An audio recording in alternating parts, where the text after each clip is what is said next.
When a patient comes in with Stevens-Johnson syndrome, it looks like a severe burn. But there's no fire. The body is destroying its own skin. The mucous membranes, the mouth, the eyes, the throat.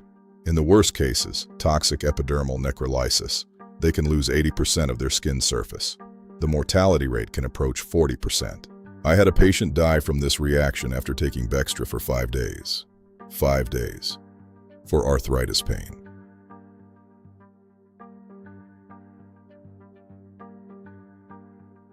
By 2001, Merck's Vioxx was dominating the COX-2 inhibitor market. Pfizer wanted in. Bextra, valdecoxib, was their answer. Approved in November 2001 for arthritis and menstrual pain, it was chemically similar to Vioxx, targeting the same enzyme, promising the same stomach-friendly profile. But Pfizer had a problem. The FDA had reviewed Bextra for use in post-cardiac surgery patients, a lucrative market, and said no. The cardiovascular risk was too high for patients whose hearts were already under stress. Pfizer launched the drug anyway. And then, according to prosecutors, they sent their sales force to target exactly the patients the FDA had told them to avoid.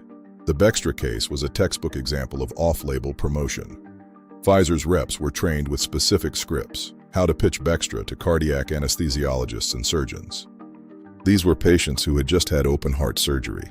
Pfizer promoted it anyway and made hundreds of millions of dollars doing it. The cardiovascular risk was not Bextra's only problem. As reports accumulated in the FDA's MedWatch database, a disturbing pattern emerged. Patients were developing severe, sometimes fatal skin reactions, Stevens-Johnson syndrome, and toxic epidermal necrolysis. These conditions caused the skin to blister and peel as though burned. The drug's label carried a warning. Many physicians never saw it or didn't connect it to the rash their patient was developing. Mom was 63. She had knee pain. Her doctor prescribed Bextra, said it was the new safer ibuprofen. 10 days later, she called me and said her mouth was covered in sores and she couldn't swallow. We took her to the ER. They diagnosed Stevens-Johnson syndrome. She spent 3 weeks in the burn unit. She lost partial vision in both eyes. She never fully recovered.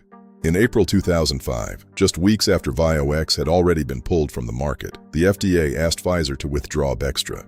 The cumulative cardiovascular risk of the COX-2 class, combined with Bextra's unique skin toxicity profile, made its risk-benefit ratio untenable. In 2009, Pfizer entered a guilty plea to criminal misbranding charges related to Bextra's off-label promotion. The $2.3 billion settlement was the largest criminal fine in U.S. history at the time. No individual Pfizer executive was charged. Bextra's story has a particular cruelty to it. The FDA had tried to protect patients. They reviewed the post-surgical indication and said no. The system had worked. And then it was bypassed. Learn more about this case and other medical stories on younbedsidemanners.com.